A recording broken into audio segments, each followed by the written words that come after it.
So today we are discussing about the GCD of two numbers. GCD means greatest common divisor. So it is also known as highest common factor. You know that HCF, right? What is HCF? Highest common factor. See here in test case 1, I am giving two numbers as input. So you want to find out the what is the highest common factor of those two numbers, right? First of all, I am writing the factors of 12 and 18. So factors of 12. What is the factors of 12? 1, 2, 3, 4, 6 and 12, right? These are the factors of 12. And what are the factors of 18? 18 factors are 1, 1, 6, 9 and 18, right? So these are the factors of 18. See, in both 12 and 18 factors, what is the highest common factor? What is the highest common factor? See, 1 is common, right? But here there is 6, right? Here also there is 6. 6 is also common in both numbers. So 6 is the highest common factor, right? So see again another example, 7 and 13. So what are the factors of 7? 7 is 1 comma 7. 7 is prime number. So the factors are 1 and 7 only, right? Now see what are the factors of 13? 13 factors are 1 and 13 only. 13 is also a prime number. So here what is the highest common factor? 1 is the highest common factor in these two numbers. So the output is 1 in second test case, right? So in this way we will calculate the highest common factor, right? So now we will write the program for algorithm or pseudocode for the finding GCD of two numbers. So initially I am reading the some n comma m values, right? Initially I am reading n comma m values. So I am checking if is the factor or not. First I am finding the factors, right? I am iterating the loop for finding the factors. I am iterating the loop from I is equals to 1 to I is equals to 1 to I less than I is equals to n or else m. You can take anyone, n or m, both are correct only. I plus plus, right? So if n percentile I equal to 0, then I is the factor of n, right?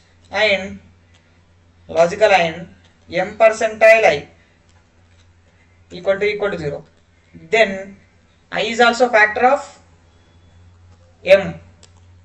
So then when the condition is true, I am storing the GCD equal to I, right?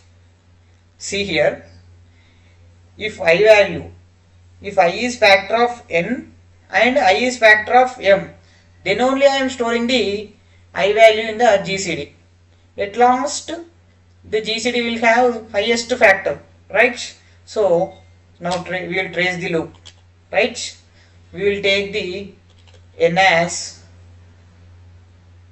5 and 7, okay? I will iterating the loop up to 7. M means 7, right? So finding the highest factor for 5 and 7. So initial I value is what? 1. Is 7 1 greater than 1 less than or equal to 1 less than or equal to 7? Yes, condition is true. So I am entering into the loop. So what is the condition here? Is 1 percentile, sorry, is 5 percentile 1 equal to 0? Yes, condition is true. And is 7 percentile 1 equal to 0? Yes. So both are equal to 0. So I am storing the I value in GCD. Okay. GCD equal to what? GCD equal to I. I means 1. So after completing these statements, I will incrementing the I value, right? What? I will becomes 2. Is 2 less than or equal to 7? Yes, condition is true. So I am performing the modulo operation. 5 modulo 2. What is the 5 modulo 2? 1. So it is not equal to 0. So condition is false. When we use logical AND operator, if both conditions are true, this condition and this condition, when the both conditions are true, then only the statement will execute. Otherwise it will not execute. Okay, you want to remember this point. When we use logical AND, when the both conditions are true, then only the if statements will execute, otherwise not execute. Okay, so here condition is false, so you won't check this condition. Okay, so it is false. So again I will increment in the I value. I value becomes 3. So is 3 less than or equal to 7? Yes, condition is true. I am checking with 5. 5 modulo 3. Is 5 modulo 3 equal to 0? No, it is 2. So here only the condition is false. So I am not checking this. Okay. So condition is false. So I will again incrementing the I value, right? I value becomes 4. Is 4 less than or equal to 7? Yes, condition is true. I will checking with 5. 5 modulo 4 equal to what? 1. But we are checking with it is equal to 0? No, right? So condition is false. So again I will incrementing the I value, right? So here 5 modulo 5. 5 modulo 5 equal to 0, right? 5 modulo 5, the remainder is 0. So this condition is true. After this condition is true, I am checking the another condition. Here there is another condition, right? So I am checking with another condition. Is 7 modulo 5 equal to 0? No, right? It is 2, right? Okay. So this condition is false. This condition is true and this condition is false. What I am saying? If both conditions are true, then only this statement will execute. This statement will execute. Otherwise, not execute. So here, this condition is true, but this condition is false. So this statement will not execute here in this iteration. Okay. So again, I am incrementing the I value. I value becomes 6. Is 6 less than or equal to 7? Yes, condition is true. I am checking with the 5, right? 5.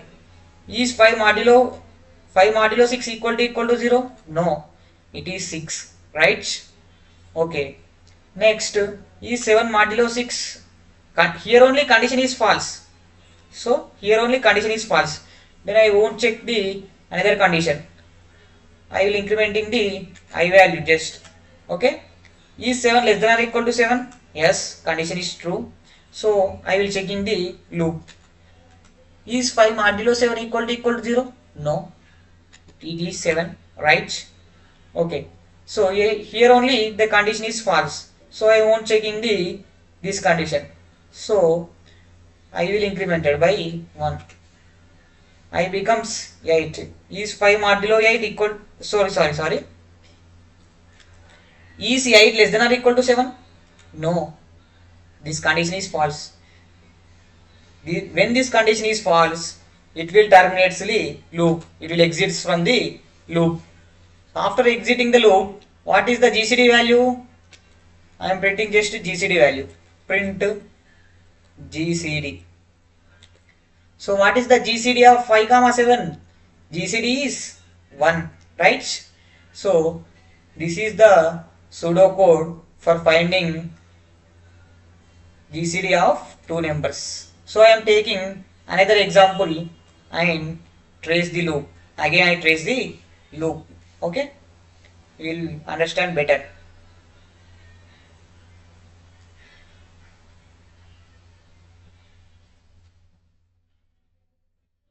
So I am taking what 7 9 13. So I am taking 6 and 8. Okay, 6 and 8. I am just taking now I less than or equal to n.